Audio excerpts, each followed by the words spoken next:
Hello. You know, there's nothing like a bit of fishing to unwind at the end of a busy week. And I'm lucky enough to be here, fishing on one of the most famous lakes in the whole world. In fact, this lake is actually called a sea. This is the Sea of Galilee in Israel. Now, the reason I'm here is because about 2,000 years ago, around this lake, some really strange things happened.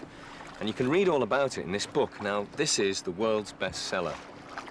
It's also one of the most unread books in all of history. It's the Bible, and it's all about this man who was born about 80 miles away from where I am right now. He was a carpenter. He said and he did really amazing things, and as a result, he got killed. Well, his life, more than any others, changed the course of history, so much so that most of the world now sets their calendar according to the date of his birth. And now, 2,000 years later, all around the world, there are millions of people who call themselves Christians who follow him. Now, we've all heard his name, even if it's just as a swear word. But who is he? Who is this Jesus Christ, anyway?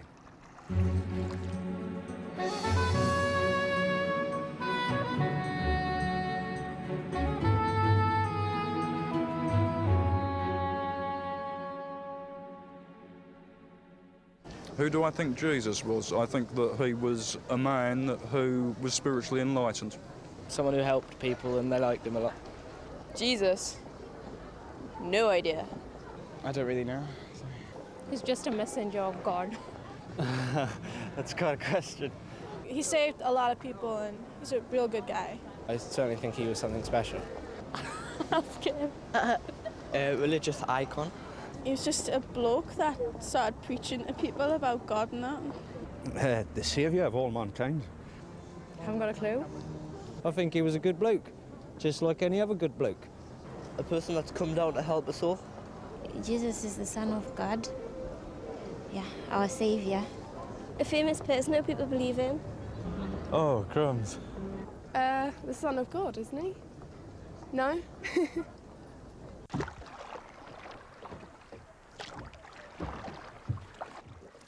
Now, people have got all kinds of ideas about who Jesus really was. But I mean, anyway, so what? He did live a very long time ago.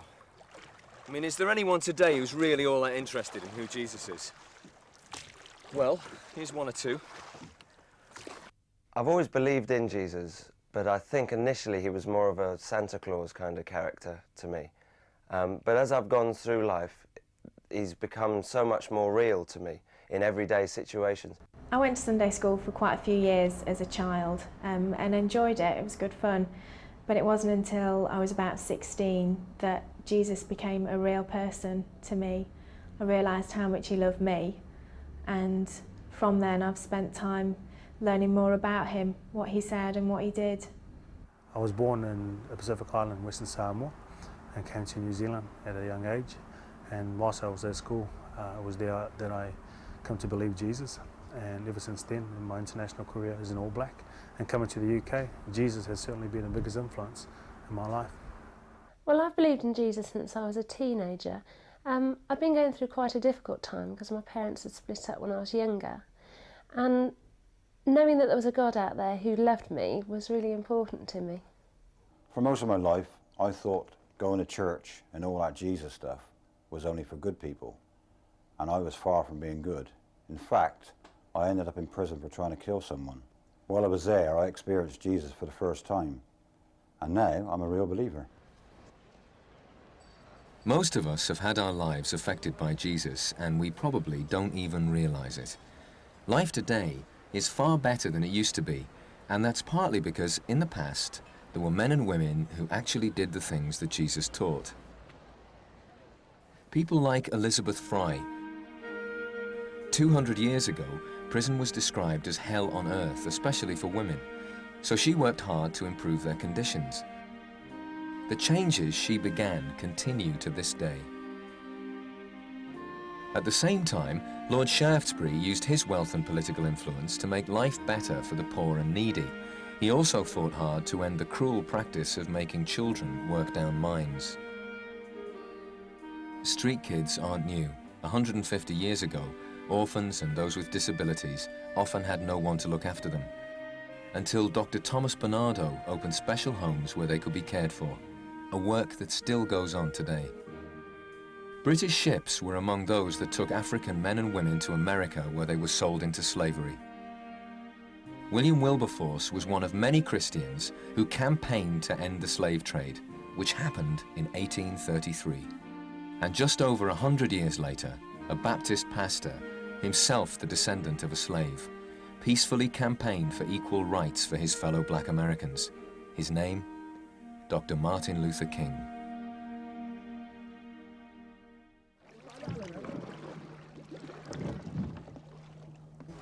So how does someone who lived 2,000 years ago actually change the lives of people living today? Well, in order to understand that, you've got to come here, because this is where Jesus got his first ever followers. They were fishermen who worked on this lake. How you doing? Hi. Let me tell you about them. There was a gang of them, and their leader was called Simon. And Jesus gave him a nickname, Peter. Comes from the Greek word Petra, means rock. Got a bunch of working guys, and the nickname of the ringleader is Rocky. I think you know the sort of men I'm talking about here. They were tough. You would not mess with them. They would not have been easily impressed. But when they met Jesus, there was something about him that impressed them so much they gave up their homes, their families, their jobs, everything, and followed him for the rest of their lives. So what we know about Jesus right from the start is this: he had the kind of power and charisma that got that sort of response from these sort of men.